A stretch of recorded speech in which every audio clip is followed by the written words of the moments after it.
Assalamualaikum warahmatullahi wabarakatuh. Di sini saya Nabila Aulia Ajijah akan menjelaskan terkait kegiatan saya selama magang di Koperasi Petani Jaya Makmur Indonesia.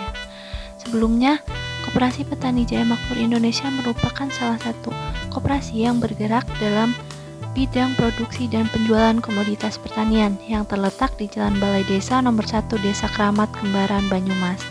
Koperasi ini memiliki beberapa komoditas unggulan, diantaranya yaitu pepaya Hawaii, caisim, dan juga cabai. Pertama-tama saya akan menjelaskan terkait budidaya pepaya Hawaii Arum. Persiapan lahan dimulai dengan melakukan pembuatan bedengan untuk penanaman pepaya. Kemudian dilakukan pembuatan lubang tanam, pemberian pupuk dasar pada setiap lubang. Kemudian diberikan penyemprotan campuran limbah maggot, EM4, asam humat, kapur dolomit, dan juga tetes tebu pada setiap lubang tanam budidaya tanaman pepaya. Setelah dilakukan persiapan lahan ini, bibit pepaya siap untuk dipindah tanamkan. Selanjutnya ada pemeliharaan. Pemeliharaan awal dilakukan dengan penyiraman dan penyiangan gulma secara rutin. Penyiraman di awal dilakukan sebanyak 2-3 kali sehari. Dan untuk pemupukan dilakukan sebanyak 2-3 bulan sekali. Dilakukan pemberian pupuk pada tanaman pepaya dengan menggunakan POC yang difermentasi dengan kotoran kambing dan juga dedaunan.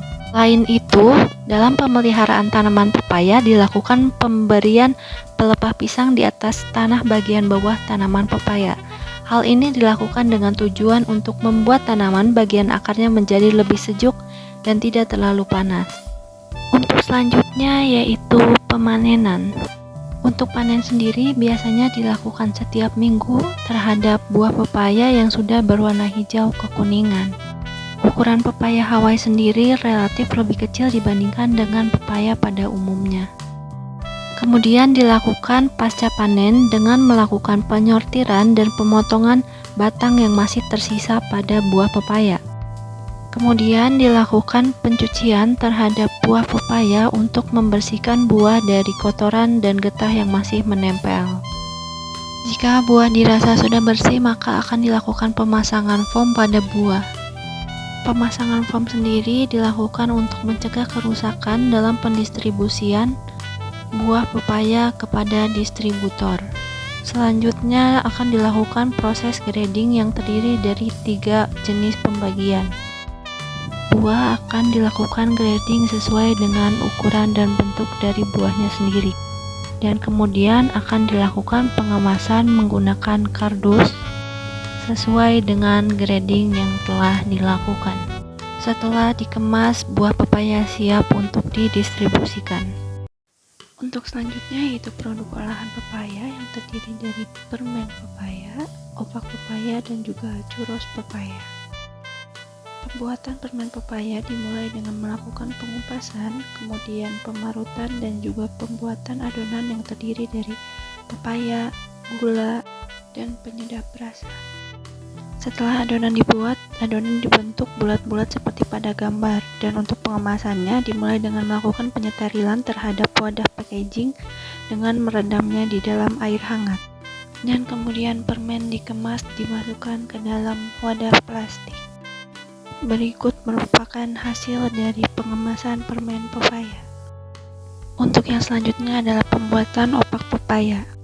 Untuk caranya hampir sama, yaitu pepayanya diparut, di blender, kemudian disaring dan diambil ampasnya, dan dibuat adonan kemudian dicetak seperti pada gambar. Setelah dicetak, adonan dijemur dan kemudian digoreng dan dilakukan pengemasan terhadap opak pepaya. Dan berikut merupakan produk olahan terakhir dari pepaya yaitu churros pepaya. Tak hanya pepaya Hawaii, di Koperasi Petani Jaya Makmur Indonesia kami juga membudidayakan tanaman caisim. Budidaya dilakukan dengan melakukan pengolahan lahan terlebih dahulu, dimulai dengan membalikan tanah dengan pencangkuran, melakukan pemupukan dasar, serta pembuatan bedengan untuk penanaman tanaman caisim. Sistem penanaman yang dilakukan yaitu dengan sistem pindah tanamnya, itu dilakukan pembibitan terlebih dahulu yang dimana nantinya akan dipindahkan kepada lahan yang telah disiapkan. Dan untuk pemeliharaannya sendiri yaitu dilakukan penyiraman dan juga penyiangan gulma secara rutin. Dan yang terakhir yaitu pemanenan caisim. Hasil panen caisim akan kami kirimkan kepada distributor yaitu PT Agrosida untuk dijual kepada konsumen. Dan kami juga melakukan budidaya tanaman cabai dengan melakukan penanaman bibit cabai pada sela antar tanaman pepaya, dengan tujuan untuk meningkatkan keuntungan atau pendapatan dari hasil pasca panen dari komoditas-komoditas yang kami tanam. Sekian sedikit penjelasan dari saya terkait kegiatan saya selama magang di Tunas Bima Koperasi Petani Jaya Makmur Indonesia. Wassalamualaikum warahmatullahi wabarakatuh.